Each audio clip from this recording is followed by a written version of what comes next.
was bellhopping at the Roosevelt Hotel, where old Huey P. and the boys were living so well. One day I said, "Excuse me, Governor, why don't you tip?" And he just smiled at me and he said, "That's politics. That's politics. That's politics. That's politics. That's politics. That's politics. That's politics. Ain't gonna be no dirty tricks. You know you wanna get your ticket fixed. Oh, that's politics." There you at, y'all. Thanks for watching That's Politics. The good, the bad, and the funky. I'm Bernie Cyrus, your host. We have a great show lined up for you. First, the good. We'll have a conversation with St. Tammany Parish Clerk of Court, Jessica Brewster. And we'll go all the way to California and speak with Miss Robin Nagel of Circle Interdisciplinary Consulting. Then the bad. Jeff Courere returns with Frank Diperi from the Yorktown Shakedown and some breaking news. And finally, the funky. We'll talk about D.C. and the federal government taking over our national city, I should say the capital city of the whole country, which is decrepit and gone into crime, yada yada, so we all know the story. They're going to clean it up. And speaking of cleaning up, Adam Schiff and Letitia James, they're on an investigation, among others. And it looks like the shoe's on the other foot.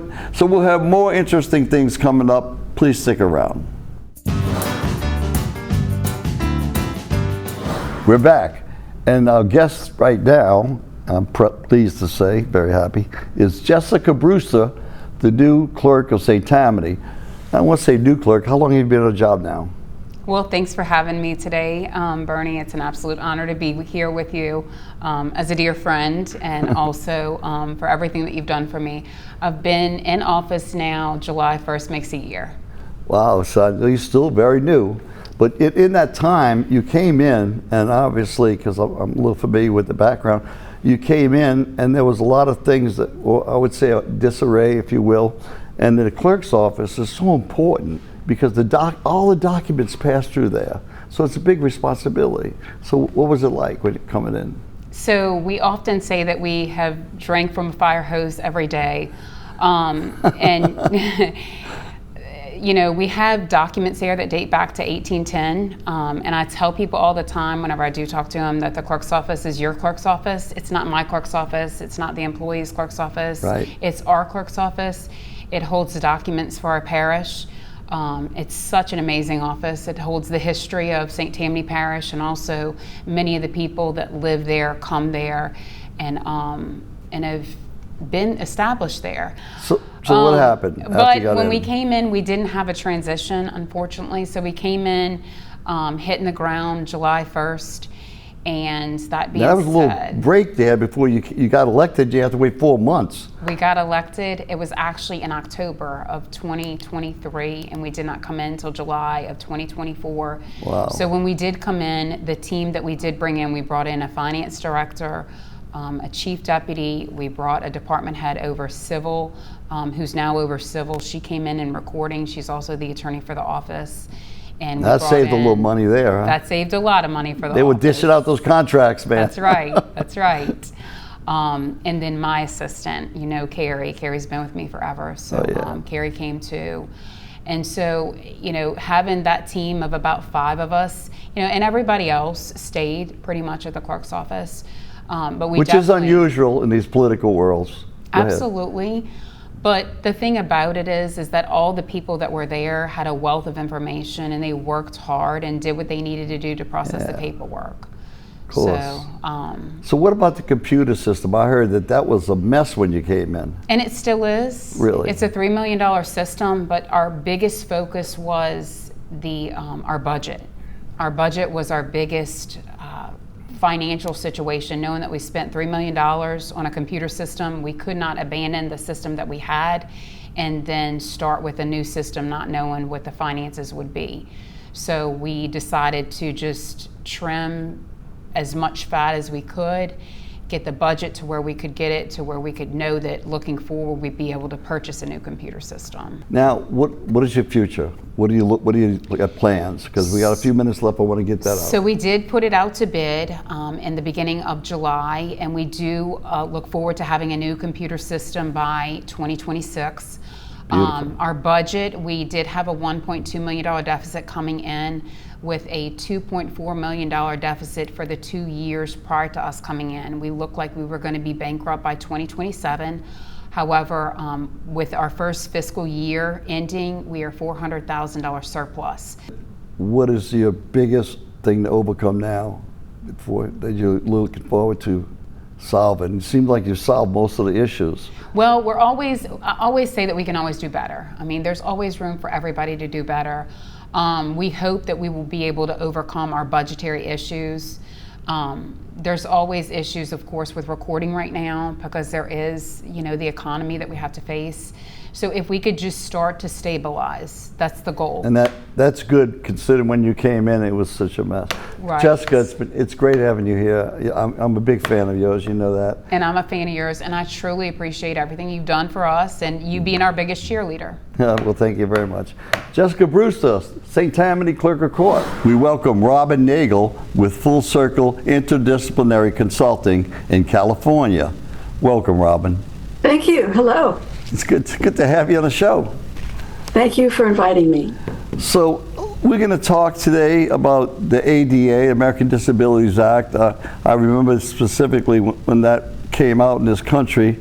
I was published in a local newspaper at the Times-Picayune. I wrote an editorial, came out on Thanksgiving Day, how wonderful that was. One of the great things that happened in my lifetime, to see that, and mostly access to wheelchairs and so forth like that in buildings. But just as important is the protection of kids with special needs. And that's what I'm focusing on today's conversation with Robin. So why don't you explain to us about the IDEA and all these acronyms, the ADA and whatever, because you're the expert. Okay, I'll do what I can. The ADA was signed into law in 1990. We have 35 years of settled protections of working people and school-age people, students with disabilities, and how one qualifies as a person with a disability depends on the person. It's a very person-centric body of law. It's very individualized, isn't it? Well, the application of the law is always individualized. Right. Decisions cannot be made without taking the particular needs of the individual into account, whether it's a school student or it's you or me in our workplace, or anyone else in between.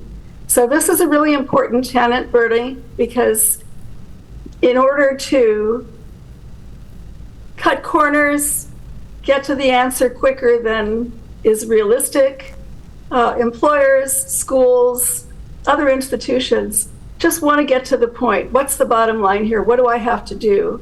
And if they can do less, many organizations and those that represent them are very happy to do less. But the ADA and the IDEA are very explicit in the drafting of the law and the law that was adopted by Congress. And that requires individual attention to each circumstance. You cannot skip over that. And that's the important aspect of it, because I've seen my personal experience, and I've been in education for several years as a project director, as a schoolroom teacher, and I know that kids they're different. Those with special needs, they have special needs completely. So you really have to address them accordingly. You can't put everybody, as I mentioned to you when we spoke before about Ellis Marcellus, my mentor for many years, told me you just can't keep putting kids on the same conveyor belt and expect the same result at the end. There's different characteristics and obviously different needs. You'd agree. But the ADA, I want to say the formers of the ADA, the drafters of the ADA, in their wisdom, recognize this is true for every single person. There is no situation in which a generalized solution is going to be necessarily acceptable if the individual involved says, no, that doesn't work for me.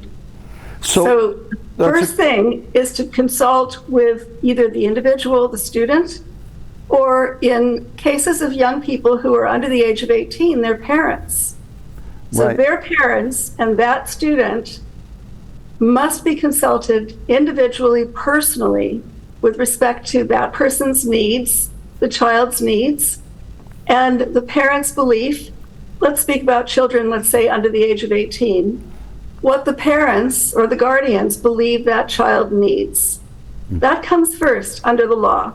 That's interesting because my personal experience recently, and we discussed this before, is that I went to the school board for an open meeting in the Jefferson Parish here in Louisiana to Yes. address some issues that I was concerned about, and they didn't even have the meeting. They closed the open meeting down and had a private meeting to deal with budgetary issues, and hence that's the issue to me. You can't just put things above the students. If you can't go advocate for a student at a public forum, what do? You just can't come meet in the lobby and try to resolve everything. That being said, so I was told, even though the parents were not notified of the change in school districts for this particular student who had been there 2 years and made remarkable progress, and they admitted that they didn't send a letter out, that they didn't have the address, even though they didn't know, they didn't find out until the week the school starts. That in and of itself was wrong, because as I think I talked to you about, the Cleveland Institute talked about how even normal kids in normal environments, they have difficulty transferring to another school, many factors. And this Change is hard, Bernie. It's hard for all of us. Yes. Children, whether they have special needs or are more ordinary children, have trouble with change. It's a challenge. And So- also, they also talk about bullying, if a child's been bullied, and that's a very important factor for these special needs kids. And It can be, yes. and that's bad. I wish we had more time to talk to you, Robin. You're really a fascinating person. You've got great credentials, and I consider you one of the best experts in the field that I'm aware of. Hopefully next time I can get you back on. But before we go, tell me a little more about your company. Or I Well, should Full say what Circle you do. Interdisciplinary Consulting, the interdisciplinary part has to do with where the rubber meets the road, and all of the parties who are involved in solving these challenges that are faced by people with disabilities. For the most part, I work with adults, but I've worked in schools also as an educator. Right. So I'm sensitive to the concerns that you raised to me when we spoke first. I work on a consulting basis. I work with employers, I work with school institutions, and I work with individuals. Well, My original training was as a rehabilitation counselor, but that was 40 years ago. Well, I'll tell you before, it was a school counselor that helped me turn my life around. And I have Yes. the utmost faith, and I have the highest respect for people like yourself, because you're in the trenches. And I can tell you from That's right. teaching, the short time I was teaching, but I was in this project director for years, it's the toughest job. It's not tough because it's the communication part. It's tough. It wears you out if you're doing if you're passionate about what you're doing and you care about the children, each one of them. It's very draining. So teachers don't get enough credit in my book. Bernie, every child and every employee in a work environment is in the trench. These problems are trench problems. They cannot be solved by bureaucracy.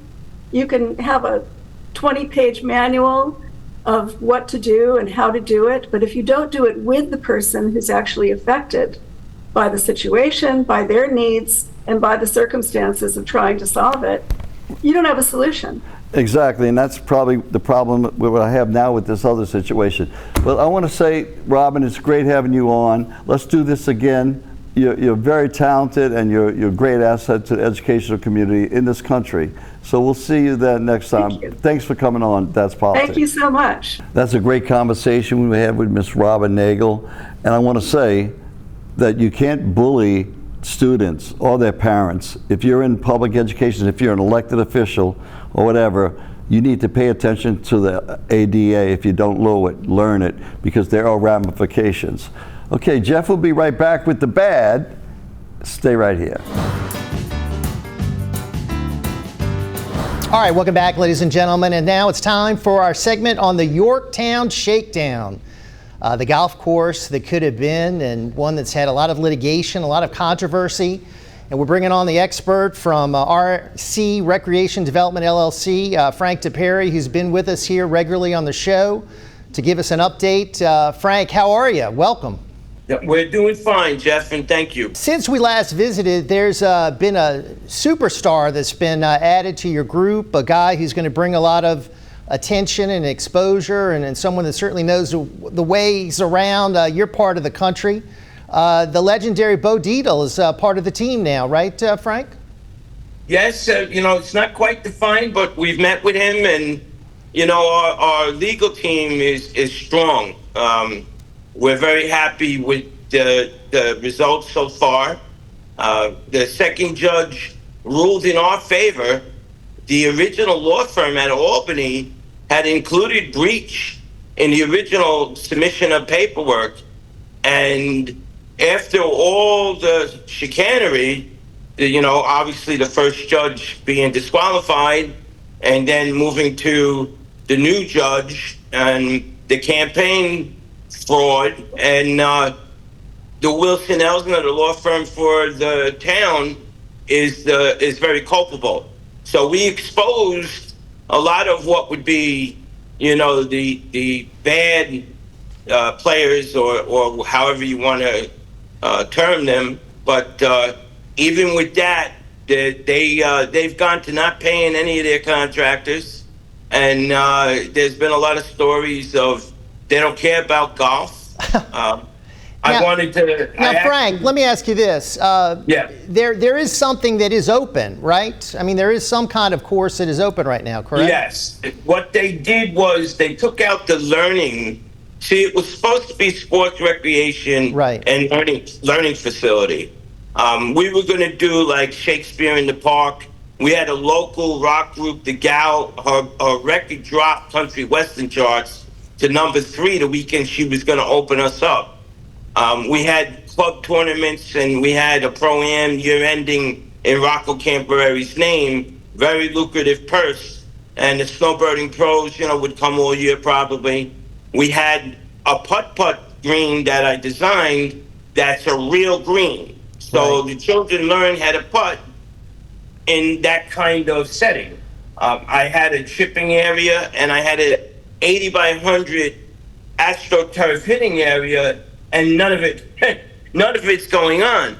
Plus, I started. I did what we call, and I want to bring it to Louisiana. Right. The gift of golf. Well, go ahead.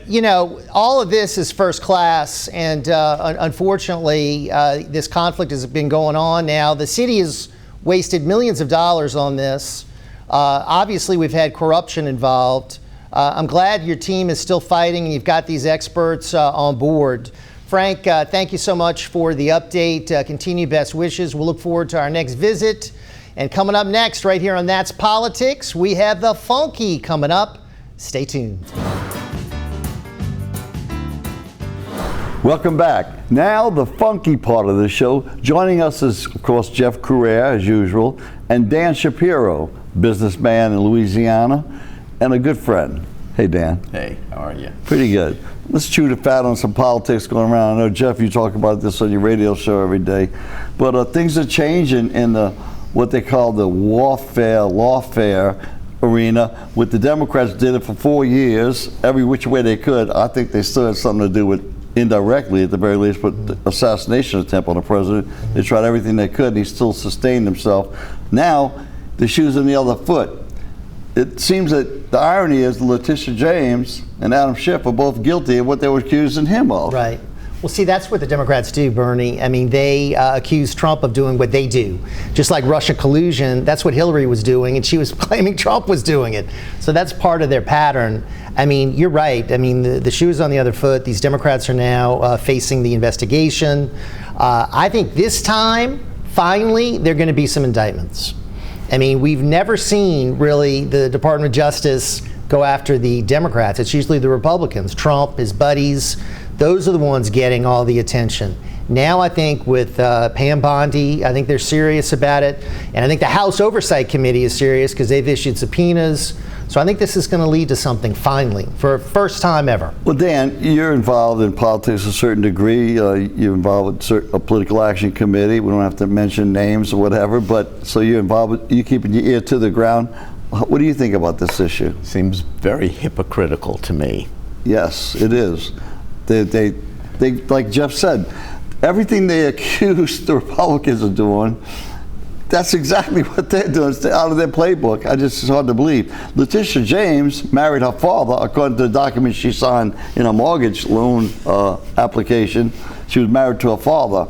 Well, like Ilhan Omar was married to her brother, so I mean that's a problem. That's what you call keeping it in the family, for sure.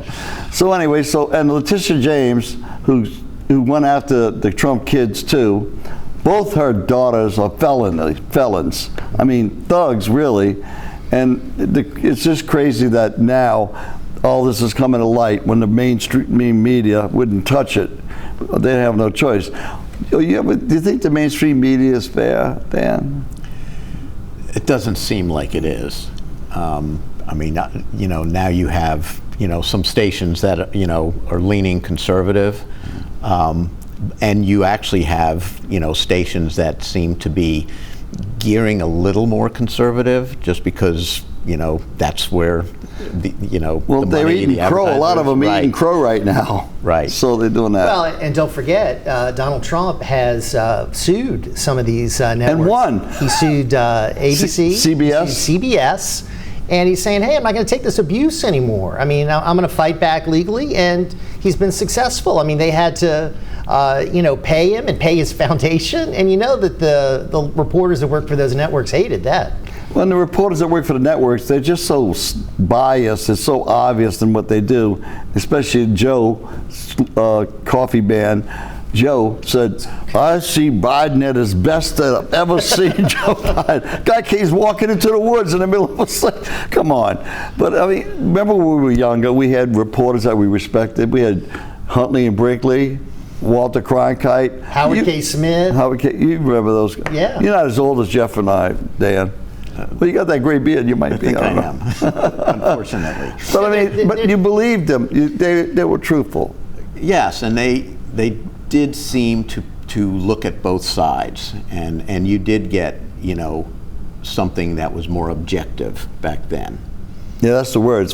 It's very subjective right now. Journalism is dead. I mean, there's no more journalism. I mean, it's all commentary, really. And at least we're honest about where we're coming from. Yeah. Some of these guys, claim that they're still objective, and that's crazy. What really gets me as a semi-comedian, my son's a comedian, is Courere and those idiots at night, and Jimmy Fallon and Jimmy Kimmel.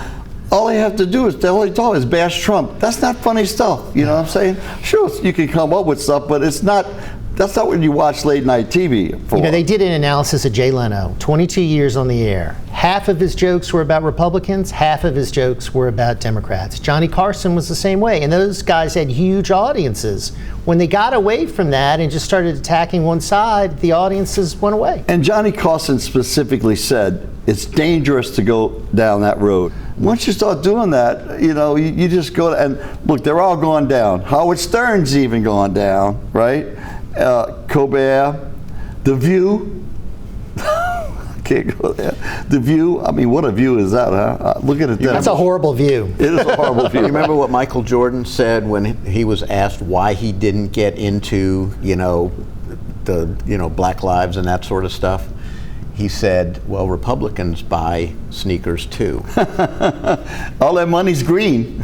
I mean, really. Well, that's why he's successful. Smart businessman. And speaking of that, there's so many African Americans now, influencers on the internet, that are conservative. Right. Officer Tatum. Yeah, he's popular. The Hodge twins. You got so many. Yeah. These guys, they get it. Mm-hmm. They understand, and they know that's not good. They know the trouble in the black culture community is the lack of fatherhood, and they being mentors. You can talk about all you want, but if you go in there and you work with kids, and I've done it in that community for years when I was younger, those kids want to learn. They want to do the right thing, but when they get in the wrong elements, and I know what happened to me when I was a kid hanging out in the quarter and Summit, boxing at St. Ursuline Convent, I got in a lot of trouble. Mm-hmm. So it's who you hang with, and so That's the best thing about a lot of these new influences coming up. I think that it's going to turn. It's going to take a long time, though, because the juvenile problem is bad. Well, I'll tell you, I know this is one of the things we're going to talk about. One of the best things we can do is turn around these cities where you have a lot of African Americans living, like D.C., that is a cesspool of crime.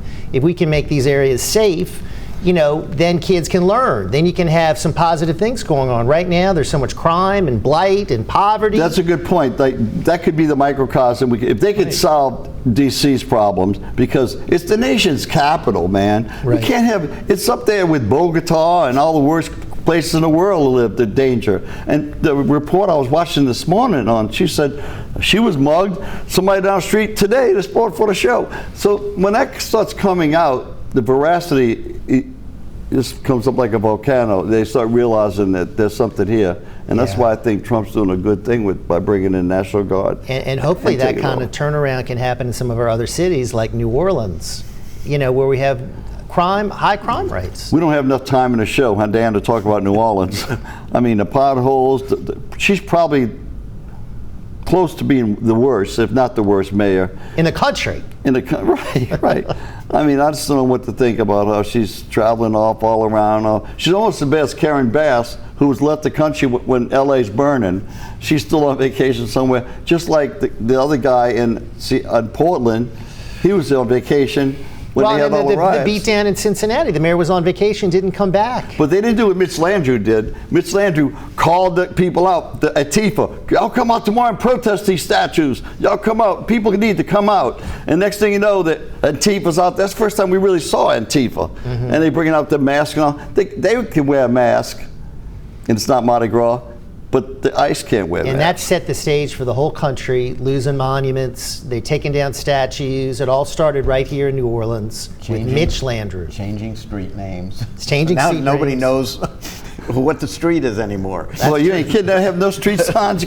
All you know is if you live in a street and you're paying $7,000 a year in taxes, you still got to stop your car 4 times before you get to your driveway because you got to maneuver and mitigate the holes. It's ridiculous. Dan, thanks for coming. A lot of fun, man. Jeff, we'll see you next time.